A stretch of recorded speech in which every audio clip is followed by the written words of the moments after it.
Hi అమ్మా. చూడండి ఇప్పుడైతే పొయ్యి ముట్టించిన పాలు పెట్టిన బిడ్డ.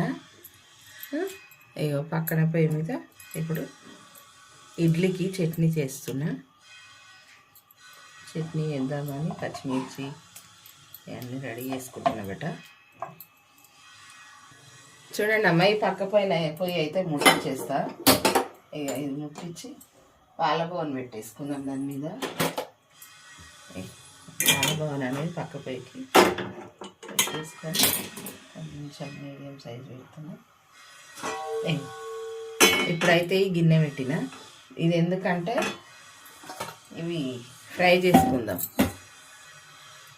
పచ్చిమిర్చి వేయించుకుందామని. ఒక పావంత పోసిన ఆయిల్. ఇప్పుడు ఇలా పచ్చిమిర్చి వేస్తున్నా. ఒక 10 గల్ల తీసుకున్నాము. 10 గల్ల పచ్చిమిర్చి, కొత్తిమీర పొడిన కొంచెం దూరగా ఫ్రై చేసుకుందాం.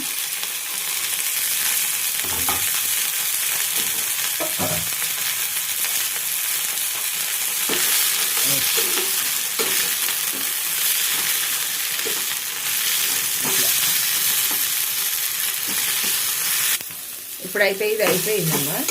చూడండి దించేసుకున్నాము. స్టవ్ ఆర్పేసిన. చూడండి ఇప్పుడైతే పచ్చడకు అన్నీ ఎంచుకున్నాం కదమ్మా. ఇప్పుడు ఇంట్లో ఇక ఒక 2 రిక్కలు చింతపండు బాగా పుల్లగా ఉంది, ఇది వేసేస్తున్నా. ఇక ఒక కుడక కొబ్బరి, పచ్చి కొబ్బరి వేసిన. ఇక పచ్చిమిర్చి, కొత్తిమీర, పుదీనా వేయించుకున్నాం కదా, ఇవి కూడా వేసేస్తున్నా.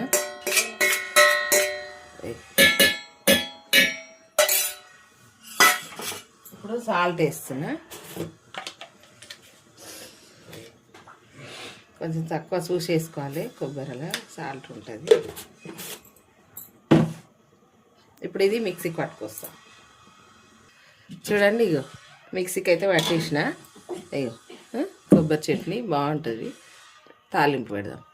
చూడండి ఇప్పుడైతే మనము తాలింపు పెడదాము చట్నీకి. ఇప్పుడు ఆయిల్ వేస్తా. ఆయిల్ వేసి తాలింపు పెడతా, బాగుంటుంది. ఇగో ఆయిల్ వేస్తున్నా. చూడండి అమ్మ, ఇప్పుడైతే ఇగో జీలకర్ర ఆవాలు వేస్తున్నా.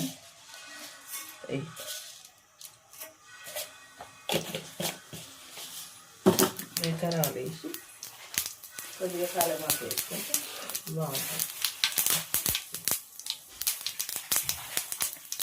చూడండి ఇప్పుడైతే ఇక స్టవ్ కూడా ఆర్పేసినమ్మా. అయిపోయింది ఇది.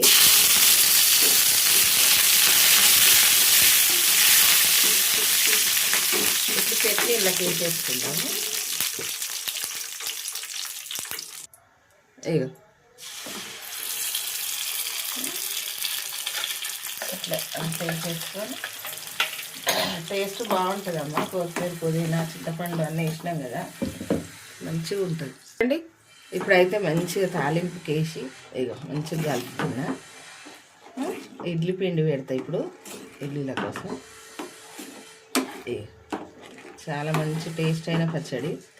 రైస్లకు కూడా బాగుంటుంది. చపాతీలా, రైస్లా, ఎన్నైనా తినొచ్చు, మంచిగా ఉంటుంది. కొత్తిమీర, పుదీనా, చింతపండు వేసినాం కదా, అట్లా మళ్ళీ నిల్వ కూడా ఉంటుంది. అట్లా 2 డేస్ ఉంటుంది. మళ్ళీ పొయ్యి ముట్టించి జర్ర కొత్త అన్నాక తీసేసుకోవాలి, బాగుంటుంది. దోశలకు కూడా మంచిగా ఉంటుంది ఇట్లా వేసుకుంటే. నార్మల్గా కూడా వేసుకోవచ్చు. పచ్చిమిర్చి అట్లనే వేసేసి తాలింపు లేకుండా, అదే నూనె వేయించకుండా పుట్టిగా వేసేసి కొన్ని పల్లీలు అవి వేసి కూడా చేసుకోవచ్చు. కానీ దాని టేస్ట్ వేరే, దీని టేస్ట్ వేరే. ఇప్పుడు అది ఉండదు, ఎక్కువసేపు ఉండదు, అది ఖరాబ్ అయిపోతుంది. ఇదైతే ఉంటుంది, 2 రోజులైనా ఉంటుంది అట్లా. సరేనా? పచ్చడి అయితే అయిపోయిందమ్మా. కొంచెం కొత్త అనంగా తీసేసిన వంట. పచ్చడి అయిపోయింది. సరేనా? ఇట్లా వేసుకోరమ్మా, బాగుంటుంది. ఇడ్లీకి చాలా టేస్ట్ ఉంటుంది. సరేనా? ఇప్పుడైతే ఇడ్లీ పెడతా. చూడండి ఇప్పుడైతే నేను ఇప్పుడు ఇడ్లీ పిండి, ఇది ఇడ్లీ పిండిలా తైద పిండి కూడా కలిపిన, రాగులు. సరేనా? ఇప్పుడు ఈ పిండి కలిపిన ఇడ్లీ అయితే చేసుకుందాము. ఇగో ఈ గిన్నెలా నేను ఆయిల్ వేయనమ్మా.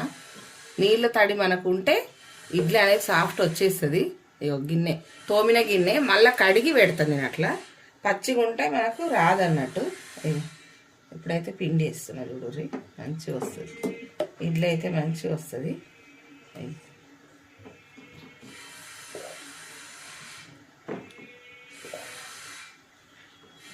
టేస్ట్ కూడా బాగుంటుంది, తేడా ఏమి ఉండదు.